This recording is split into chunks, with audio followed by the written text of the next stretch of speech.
Among the three goals of community organization, I believe the process goals should be given priority in the local context or in the Philippines.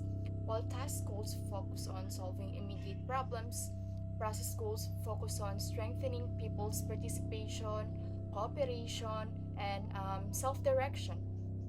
In many barangays, the real problem is not the only issue itself, but the lack of community involvement in addressing it.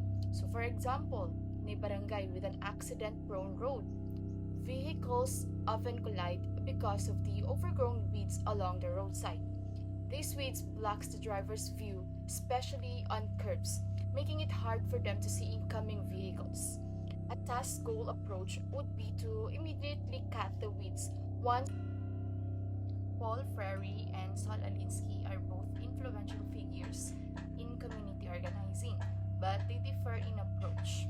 Paul Freire focused on education and consciousness raising. He believed that people must first understand their situation through dialogue and reflection. His approach emphasizes awareness and learning from experience so that people can eventually take actions for themselves.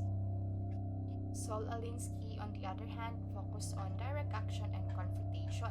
He emphasized the importance of power, organizing people to challenge authorities and unjust systems, and using pressure to demand change. His approach is more action oriented and often confrontational. Considering what is happening in our country right now, especially the issue of widespread corruption, I believe that Sol Alinsky's approach is more applicable in the local context. In many cases, people are already aware of the problems they are facing, but corruption and abuse of power prevent a real change from happening. For example, in a community that frequently experiences flooding, residents may already know that funds for drainage projects exist but are not properly used. Using Alinsky's approach, the community can organize collectively to demand transparency, question local officials, and pressures authorities to properly implement the projects. This kind of organizing empowers people to challenge unjust systems instead of passively accepting their situation. While education is still important, Alinsky's approach is necessary when those in power refuses to act. Therefore, in the current situation of our country, Alinsky's approach is more appropriate because it encourages people to assert their rights, confront corruption, and demand accountability. But even if Sol Alinsky's approach is very relevant to the current situation of our country, especially in addressing corruption and abuse of power, in many cases, Paulo Freire's approach is still more appropriate at the community level. This is because not all communities are ready for confrontation.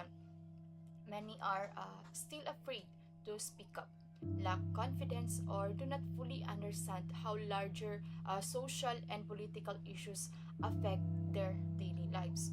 Freire's approach helps address this by focusing on dialogue, reflection, and consciousness raising. Through this, people begin to understand their situation, recognize shared problems, and see themselves as capable of creating change. This builds unity and empowerment, which are necessary foundations before communities can engage in more confrontational or action based strategies.